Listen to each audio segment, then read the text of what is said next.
Halo, selamat datang kembali di channel United Identity, channel untuk para fans Manchester United yang selalu berpikir logis dan sistematis. Jadi kali ini ya sembari masih menunggu keputusan Ineos gitu ya, gue akan membahas uh, sesuatu bahasan yang mungkin ada hubungannya karena akan ada final uh, Champions League ya minggu dini hari antara Real Madrid melawan Borussia Dortmund di Wembley. Uh, dan saat ini kan juga pembahasan sepak bola ya, beberapa juga udah pernah gue bahas kayak Mason Greenwood gitu. Lo boleh lihat cari di video gue mengenai Mason Greenwood. Terus mengenai Ten Hag Stay, kita juga masih menunggu keputusan Ineos dari reviewnya yang bisa jadi katanya minggu ini. Nah, sehubungan dengan pelatih gitu ya, gue tidak mau membicarakan pelatih-pelatih lain gitu, tapi ini korelasinya karena banyak gitu ya. Selama ini gue suka denger, bahkan ada yang nanyakan ke gue juga lewat email, lewat komen gitu. Gimana sih kalau Carlo Ancelotti misalnya jadi pelatih Manchester United gitu ya. Walaupun ya kemarin dalam konferensi pers gue denger dia akan pensiun di 2026 di Real Madrid, tapi kan semua itu kan bisa berubah gitu sebetulnya. Dan gue rasa sih dia di akhir penghujung karirnya mungkin dia kan udah umur sekitar 65 ya, 64, kelahiran 59. Dia gue rasa pengen latih tim nasional gitu, Itali. Nah, jadi gue ini sebetulnya pendukung timnas Itali gitu ya. Ya gue pendukung itu pasti nomor satu timnas Indonesia ya. Terus ada dua tim nasional yang gue dukung, yaitu Argentina, karena dulu zaman pas gue mengenal sepak bola itu gue mengidolakan banget Maradona, selalu mengikuti perkembangan timnas Argentina, yang dimana gue bilang sejak Maradona nggak ada, ya udah tunggu aja siapa yang bisa menyamai istilahnya secara skill bisa hampir sama dengan Maradona gitu ya, itu pasti dia akan membawa Argentina juara. Ya habis ini kan Argentina mungkin 40 tahun lagi nih bakal jadi juara gitu kan dunia. Nah terus sama gue dengan timnas Itali, karena timnas Itali waktu itu gue lihat di Piala Eropa 88, gue suka dengan timnas Itali itu karena mereka ini sebenarnya tim yang kalau dalam ketika bermain di timnas itu mereka padu gitu ya, hampir sama dengan tim Jerman, baik pemain-pemainnya, pelatihnya, termasuk media dan publiknya gitu. Nggak kayak timnas Inggris gitu kan, yang medianya atau publiknya tuh suka lebay gitu. Makanya nggak, gue bilang susah tuh jadi juara tuh kalau timnas Inggris. Jujur aja gue bilang gitu. Nah timnas Italia ini gue ngikutin gitu loh. Dan salah satu pemain yang gue ikutin pada zaman itu, pertama gue suka itu Maldini sih. Nah Maldini, ada Gianluca Vialli, Mancini, dan salah satunya yang gue suka juga tuh Carlo Ancelotti gitu. Jadi bahasan ini adalah gue mengatakan menurut logis dan sistematis gue gitu ya, kenapa Ancelotti saat ini ya belum bisa, tidak bisa untuk jadi pelatih Manchester United. Jadi gini, Ancelotti itu kan punya karir sebagai pemain tengah ya. Dia itu dari Parma dilatih sama Cesare Maldini. Dia pindah ke Roma sempat dilatih oleh Nils Holm sama Sven-Goran Eriksson. Terus dia dibawa sama ke Arrigo Sacchi ke AC Milan di jadi pelatihnya gitu. Gue masih inget banget waktu itu pertandingan AC Milan lawan Real Madrid semifinal Piala Champions ya 89 yang menang di San Siro, dia salah satu pencetak golnya tuh. Madrid dibantai 5-0. Dulu tahun 80 90 kan udah gue bilang kan di beberapa episode sebelumnya, Madrid tuh mah tim ecek-ecek dulu. Ya makanya gue bilang bersyukur aja lo ada tim Madrid nih, sekarang ada Florentino Perez nih. Nikmatin lah kejayaan Madrid selama ada Florentino Perez. Nah, jadi kalau lu bilang ada yang bilang nih pelatih kategori katanya miskin taktik, ya gue gak ketawa aja gitu loh. Karena satu, dia punya mentor pelatih yang bagus-bagus. Memang kalau dari sisi kepelatihan ya, gue menganggap level dia secara strategi ya, secara inovasi, secara variasi gitu ya, secara perubahan strategi apa segala macem. Tapi bukan istilah miskin taktik ya, pelatih Italia itu gak ada yang miskin taktik. Pelatih Italia itu selalu diajarin dengan berbagai macam strategi gitu. Memang Ancelotti itu kalau bagi gue, menurut gue masih di bawahnya Fabio Capello, Arrigo Sacchi, Marcelo Lippi, itu masih di bawahnya. Sama Conte masih selevel lah. Tapi masih di atasnya ya kayak Gasperini, kayak gitu-gitu, atau Walter Mazzarri, itu masih di atasnya. Tapi kalau di pelatih-pelatih Enzo Berzot gitu-gitu tuh dia belum sampai itu menurut gua ya. Karena memang dia nah jadi gini,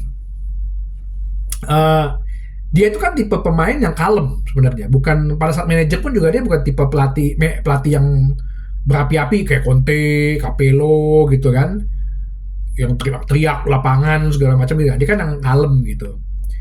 Dan memang dari zaman dia pemain gitu ya, dia kan di bawah Arrigo Sacchi, dia tuh lebih kepada pemain yang menjadi connected antar pemain lain gitu. Memang AC Milan dulu kaptennya Baresi, tapi itu karena dia tuh tipenya yang tenang gitu. Dia tuh dipakai ibaratnya kayak apa ya? Kalau lo tahu dulu ada Luis Felipe Scolari itu pelatih Brasil, waktu dia jadi pelatih Portugal, dia punya namanya Costina, padahal kaptennya Figo, yang dibilang sebagai prime ministernya gitu. Nah si Ancelotti ini dipakai oleh Arrigo Sacchi itu sebagai orangnya gitu untuk penghubung kepada timnya gitu. Jadi tipenya emang dia kalem gitu, yang oke, let's go nih, pelatih ngomong gini nih. Ada kalau lu dalam lingkungan kerja tuh ada yang gitu-gitu tuh, yang dipakai oleh bos lo untuk ya ngayomin lah. Gak harus paling tua, gak harus senior, cuman dia mungkin komunikasinya bagus gitu. Nah, dan secara ya dia tadi gue bilang dia mentor, dia tim-tim pelatih bagus-bagus, Arrigo Sacchi juga sampai Fabio Capello. Nah, dia makanya itu ditarik jadi asisten pelatih di timnas Italia. Sesudah di timnas Italia, dia sembari ngambil sertifikasi pelatihannya, dia ngelatih lah di Regina. Regina tuh tim bawah lah ya, seri B waktu itu. Promosi, cuman waktu itu sebenarnya emang udah tim Regina ini sebenarnya udah bagus gitu loh, udah di puncak klasemen seri B, dia tinggal nerusin gitu. Nah, abis itu dia pindah ke Parma karena referensi dari Arrigo Sacchi ya, dan dia juga awal karir kan di Parma, youth-nya dia di Parma. Parma saat itu adalah tim yang udah jadi. Isinya tuh ada Veron, Hernan Crespo, Dino Baggio, Alan Bogossian, Lilian Thuram, Fabio Cannavaro, Gianluigi Buffon. Tim yang udah jadi gitu. Tim yang udah beres gitu. Terus dia bisa runner up di Liga Italia ya dengan tim Parma. Tim Parma itu kan sebenarnya tim kecil gitu, cuman dia bisa bawa gitu. Terus dia dipindah lagi ke Juventus. Juventus saat itu tim yang udah jadi, isinya Del Piero, Zidane, Inzaghi, Conte, Peruggi kipernya, Paulo Montero, udah jadi lah. Berhasil lah dia runner up juga waktu itu. Juaranya AC Milan kalau nggak salah. Tapi dia juara Intertoto UEFA Cup ya, Juventus. Nah, akhirnya dibawa ke AC Milan, yang notabene dia besar juga di situ kan. Di AC Milan, dia itu istilahnya udah punya Nesta, udah punya Maldini, ada Inzaghi, ada si siapa namanya Seedorf, terus kemudian Pirlo, terus kemudian Shevchenko, yang dimana timnya udah jadi dan udah di saat itu masih ada Silvio Berlusconi kan, udah dirapihin lah dengan Silvio Berlusconi. Jadi dia di AC Milan dapat 2 gelar, habis itu dia pindah ke Chelsea, tim yang udah jadi juga, gitu loh. Tim yang udah jadi, yang udah dirapihin oleh Abramovich, gitu ya, pemain-pemainnya udah ada Drogba, ada Peter Cech, John Terry, siapa lagi tuh pemain-pemain, Frank Lampard gitu. Dia kan keluar kayaknya karena ribut kan sama Abramovich gitu kan. Padahal dia tahun pertama dia juara gitu loh. Dan orang kan juga ya orang semakin ya kelemahan dia kan ya pasti kan orang kalau semakin tinggi prestasi semakin ego kan semakin besar gitu. Terus kemudian dia ke Paris Saint-Germain lagi baru jadi Los Galacticos, ada Ibrahimovic, ada si siapa namanya Cavani, Thiago Silva, beres jadi juara.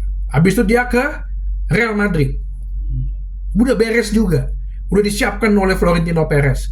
Ada Kakak, ada Ronaldo lah yang paling faktor utama, Benzema yang udah jadi, Di Maria, terus dia dibeliin Modric sama Bale gitu.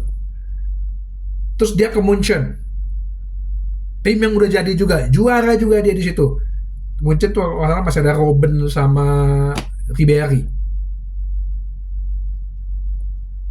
Setelah itu apa?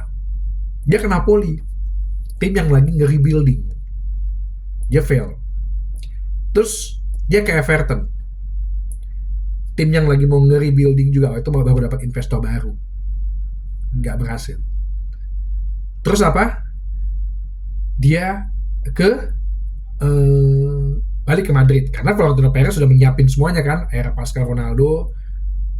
Gue udah siapin nih pemain-pemain nih, Vinicius, terus si Toni Kroos juga, si siapa, ada Vinicius, Rodrigo, udah disiapin tuh pemain-pemainnya, Tchouaméni segala macem. Jadi itu yang gue bilang, ya mungkin ini lo bisa jadi pemikiran logis dan sistematis bagi mereka-mereka yang Ancelotti itu yang karena gue tahu gitu ya, gue ngikutin karir dia dan gue juga satu yang penggemar dia gitu ya. Dia itu bukan tipe pelatih yang untuk merebuilding.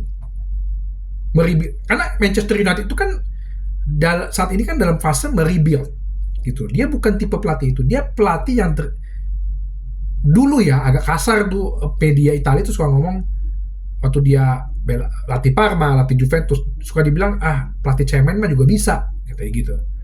Ya sebenarnya bukan masalah dia pelatih cemen, emang dia tipe pelatih yang terima beres, udah jadi semua, tapi dia tipe yang pelatih untuk menaikkan levelnya kembali lebih ke atas lagi gitu.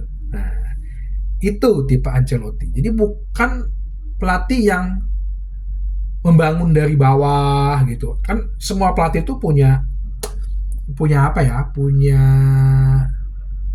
identitas dan kapabilitas masing-masing gitu.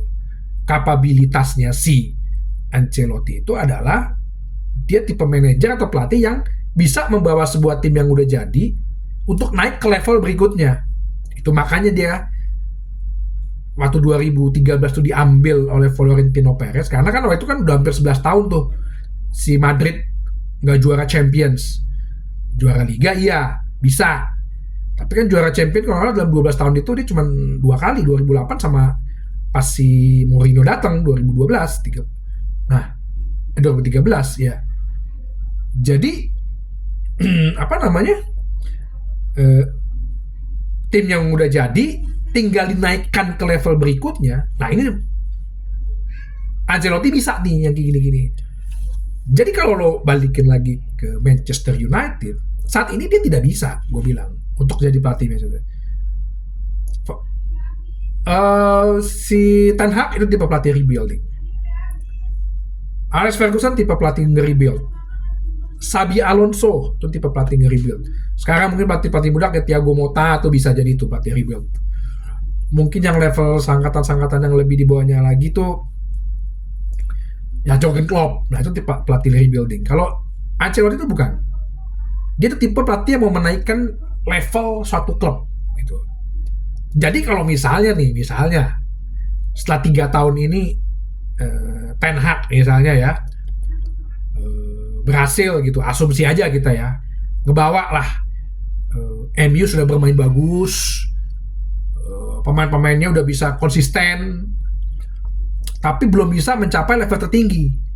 Contoh misalnya cuma juara 2, juara 3, gitu, juara 2 aja, runner up terus, atau nggak bisa masuk ke Champions, nggak bisa juara Champions. Nah, kalau kayak begitu-gitu, untuk meng-hire Ancelotti itu bisa, gitu. Jadi kita juga ngomongin gonta-ganti pelatih, lu juga harus lihat secara logis sistematis ini pelatih ini kapabilitasnya seperti apa gitu ya.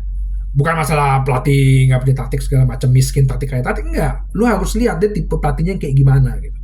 Dan ini gue lihat Ancelotti bukan tipe pelatih untuk rebuilding gitu ya. Tapi kalau misalnya nanti setahun 2 tahun tadi yang gue bilang, kalau MU mau dibawa ke level berikutnya untuk menjadi ya kayak Madrid lah, ketika dia bawa ke level berikutnya, setelah itu kan dia langsung DNA Champions League-nya dari situ terus kan, walaupun sempat diganti Zidane itu kan karena DNA Champions-nya udah ada gitu loh. Nah mungkin bisa aja ketika mau dibawa Manchester United ke next level gitu as a DNA Champions League juga, atau sebagai raja Eropa, ya bisa jadi bisa aja nih bisa untuk Ancelotti, karena dia juga tipe yang bisa bekerja sama dengan pemain manapun, pemain muda, pemain tua gitu. Jadi gitu aja sih bahasan ringan ya untuk selingan menjelang Champions League final. Sebagai penonton netral, ya Madrid tidak pernah kalah memang di ajang final Piala Eropa, kecuali oleh Sir Alex Ferguson. Aberdeen mengalahkan Real Madrid Piala Winners 8-4 ya. Jadi ya sebagai penonton netral sih gue menikmatin aja. Tapi Dortmund kan tidak dalam form terbaik juga di Liga sebenarnya kan. Tapi sekali lagi gue bilang, di final apalagi di Wembley apapun bisa terjadi. Cuman ya kali ini sih ya sulit lah mengalahkan Madrid. Itu aja sih. Oke, sampai jumpa kembali di channel United Identity, channel untuk para fans Manchester United yang selalu berpikir logis dan sistematis. Terima kasih.